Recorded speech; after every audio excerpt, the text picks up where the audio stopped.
अध्याय की शुरुआत नाव से होती है। एक आदमी माफी मांगता है। Hero Dunkin. बहुत से लोग खुलेआम कपड़े बदल रहे हैं। हिडेयो और निरई देखते हैं और कहते हैं, यह क्या बवाल है।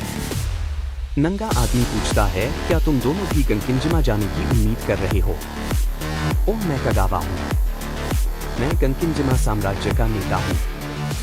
एक विकृत आदमी एक लड़की के कपड़े खींचते हुए कहता है, हम अपने साम्राज्य में किसी भी आतंकवादी को घुसने नहीं दे सकते। सही कहा ना?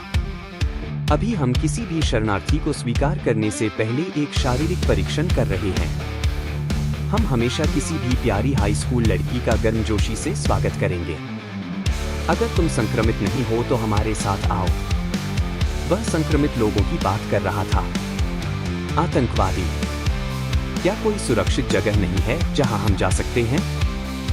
हमें उस आदमी का पीछा करना चाहिए।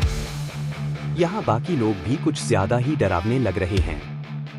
निरई अपने कपड़े उतारकर अर्धनग्न हो जाती है। मुझे ज्यादा जानकारी नहीं है, लेकिन उसने इसे एक साम्राज्य कहा तो जरूर वहां लोग रह रहे होंगे।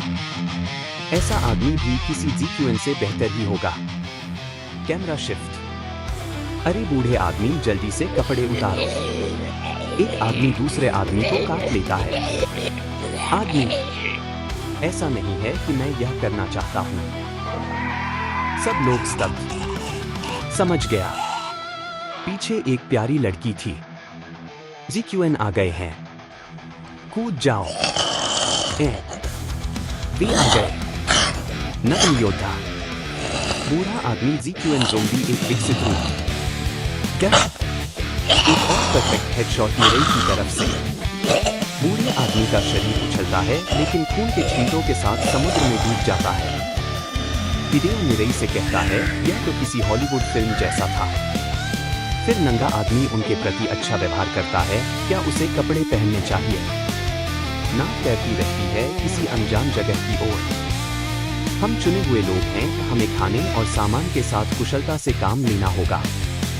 अगर कैमरा वाला अकेले आया होता तो यह संसाधनों की पूरी बर्बादी होती। तो कुल मिलाकर हम सब मिलाकर 8 लोग होंगे द्वीप पर। हमें थोड़ी छंटनी करनी होगी। मुझे इसमें कोई आपत्ति नहीं होगी। चिंता मत करो आया चान, चूंकि तुम तीरंदाजी में अच्छी हो इसलिए हम तुम्हें द्वीप पर आने देंगे। छंटनी करनी होगी। तो अगर मैं तुम्हारा हीरो बन जाऊं तो तुम यामारा को भी आने दोगे। हमें एक हथियार की जरूरत होगी ताकि हम GQN से लड़ सकें जब हम मुख्य भूमि पर जाएं, जैसे आज किया। द्वीप पर कोई GQN नहीं है, लेकिन भोजन और संसाधन इकट्ठा करने के लिए। बिल्कुल सही। हमेशा दूसरा विकल्प होता है। और अगर तुम बार बार लड़ाई में अपनी जान जोखिम में नहीं डालना चाहती, अगर तुम मेरी औरत बन जाओ, मैं तुम्हें अगले युग की रानी बना दूंगा। नाव के दृश्य में एक पुल पानी में गिरता हुआ दिखता है। मुझे इस बारे में बहुत बुरा एहसास हो रहा है। भले ही मैं शुरुआत में गंकिनजिमा जाना चाहता था, लेकिन यह सब इस तरह हो जाएगा यह मैंने नहीं सोचा था। लेकिन अभी के लिए डरने के लिए कोई GQN नहीं है। वह कगावा। वह निश्चित रूप से खतरनाक है। अचानक ज़ोंबी की बारिश होने लगती है। एक के बाद एक ज़ोंबी अब पानी में गिर रहे हैं। ज़ोंबी पानी की बूंदों की तरह है। इतना बड़ा मुंह खोला है, ज़ोंबी आकर्षित हो जाएगा। ज़ोंबी उसके पैर पकड़ लेता है और कुछ कहता है, बेसिकली डेजेक्टेड। ऐसा लगता है कि पुल टूट गया। बचाओ। निरई सभी की मदद करती है, अपने धनुष से परफेक्ट हेडशॉट हैट्रिक लगाते हुए। तुमने मुझे बचा लिया।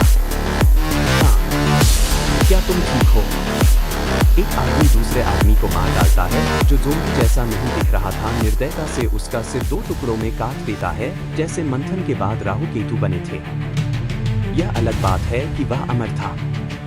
हिडेयो डर जाता है क्योंकि सिर उसके सामने गिरता है और निरई बेहोश हो जाती है। उसका शरीर नीचे गिर जाता है।